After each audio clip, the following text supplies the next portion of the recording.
अभी माननीय प्रधानमंत्री इंडोनेशिया के दौरे में है। उस दौरे के अंदर अनेक बायलैटरल विषय सामने आई है। बहुत द्विपक्षीय विषय पे सहमति बनी और राजीनामा हुई। उसी श्रेणी में आज IIM बेंगलुरु की कैंपस इंडोनेशिया में खोलने के लिए प्रधानमंत्री जी ने अनुमति दिया है। आज वहाँ की राष्ट्रीय नेतृत्व के साथ मिलकर उसको घोषणा किया गया है। बेंगलुरु IIM वैश्विक स्तर पे ग्लोबल स्टैंडर्ड में QS रैंकिंग में 29th पोजीशन पे अभी है। एशिया की सूची में ये 5th नंबर पे है। इस प्रकार के एक महत्वपूर्ण इंस्टीट्यूट हमारी भारतीय ज्ञान परंपरा को, भारतीय शिक्षा प्रणाली को वैश्वीकरण करने में, इंटरनेशनलाइज करने में एक बहुत महत्वपूर्ण कदम है। राष्ट्रीय शिक्षा नीति 2020 की इम्प्लीमेंट करते हुए हम लोगों की दायित्व था भारत की शिक्षा को इंटरनेशनलाइजेशन करना। उस वैश्वीकरण पद्धति में इन दिनों में IIM अहमदाबाद ने दुबई में अपना कैंपस खोला है। IIT दिल्ली ने अबू धाबी में अपना कैंपस खोला है और IIT मद्रास ने जांजिबार में अपना कैंपस खोला है। उस श्रेणी में ये 4th institute of national importance standard की इंस्टीट्यूट विदेश गया है। बहुत ही स्वागत हुआ है पूरा इंडोनेशिया में। भारत के अंदर भी 20 से ज़्यादा फॉरेन यूनिवर्सिटी QS रैंकिंग के 500 से अंदर रहने वाले गुणवत्ता युक्त ऐसे 20 से ज़्यादा यूनिवर्सिटी भी भारत में विभिन्न राज्यों में आए हैं। यही प्रमाणित करती है भारत की शिक्षा प्रणाली की वैश्विक एक्सेप्टेंस, ग्लोबल एक्सेप्टेंस।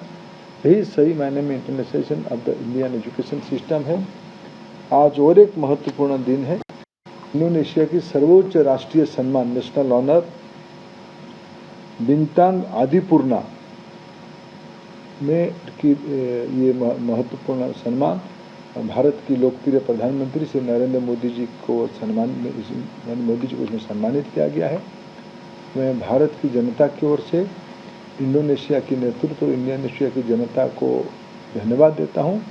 भारत के प्रधानमंत्री जी को इस सम्मान से सम्मानित करने के लिए भारत के लिए आज एक महत्वपूर्ण दिन होगा इस सम्मान के लिए और IIM बेंगलुरु की कैंपस इंडोनेशिया में खोलने के लिए।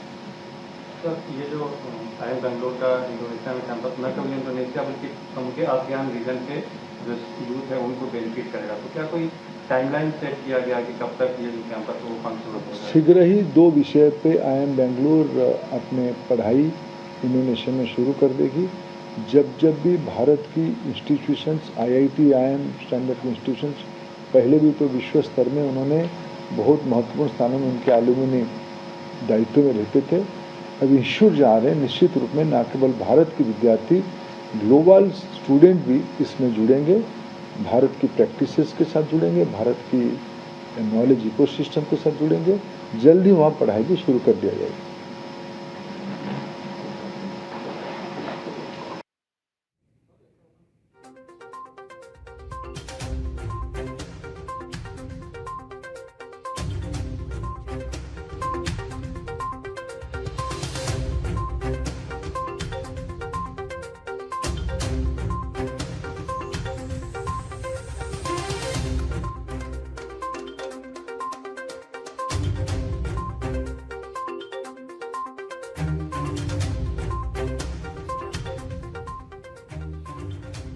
आपण शुणुले केंद्र शिक्षा मंत्री धर्मेंद्र प्रधान को सांबादिक सम्मिलनी भारतीय शिक्षा प्रणाली को मिलूची वैश्विक मान्यता। भारत और इंडोनेशिया ये जो भारतीय शिक्षा प्रणाली को मिलूची वैश्विक मान्यता से उपरे केंद्र शिक्षा मंत्री एक प्रेसमिट कर सूचना देउथिले।